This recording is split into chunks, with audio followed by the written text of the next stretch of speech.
अगर human values नहीं है, ह्यूमैनिटी नहीं है, ह्यूमन राइट्स नहीं है, फिर तो वो डेमोक्रेसी है ही नहीं। और इसलिए जब आप डेमोक्रेसी कहते हैं, जब डेमोक्रेसी को स्वीकार करते हैं और जब हम डेमोक्रेसी को लेकर के जीते हैं, तब डिस्क्रिमिनेशन का कोई सवाल ही नहीं उठता है। और इसलिए भारत सबका साथ, सबका विकास, सबका विश्वास, सबका प्रयास, उन मूलभूत सिद्धांतों को लेकर के, और इसलिए हम चलते हैं। भारत में सरकार के जो बेनिफिट्स हैं वो एक्सेस टू ऑल है, जो भी उसके हकदार हैं उन सबको मिलते हैं।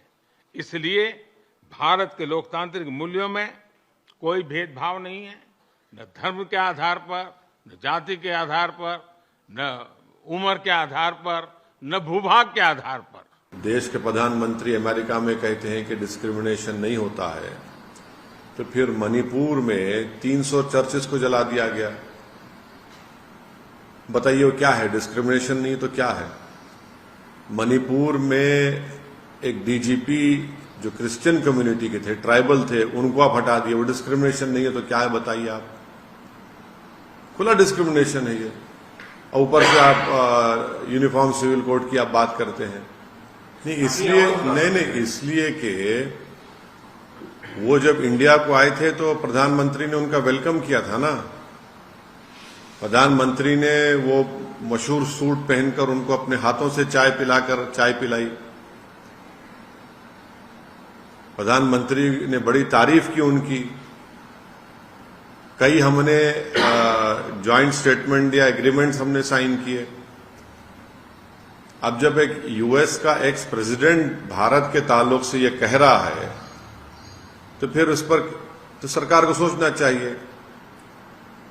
और फिर प्रधानमंत्री जब डिस्क्रिमिनेशन नहीं होता की बात कर रहे हैं, फिर मणिपुर में क्या हो रहा है? 300 चर्चेस को जला दिया गया। जो ट्राइबल लोग क्रिश्चियन कम्युनिटी के हैं वो कम से कम 25-30 हजार डिस्प्लेस हो चुके हैं। अभी तक मणिपुर जल रहा है। अब तो राइट नाउ, ये तो हम अब की बात कर रहे हैं आपको मणिपुर की, तो वो डिस्क्रिमिनेशन की बेहतरीन मिसाल है मणिपुर। मणिपुर में इस सरकार ने उसको उसके हाल पर छोड़ दिया, जलने दिया।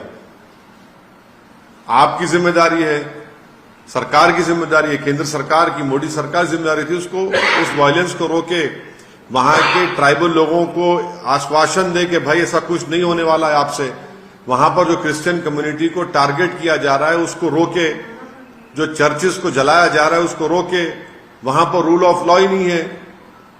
वहां पर तो हथियार लूट के लोग एक दूसरे को मार रहे हैं, डिस्प्लेसमेंट हो रहा है लोगों का वहां पर।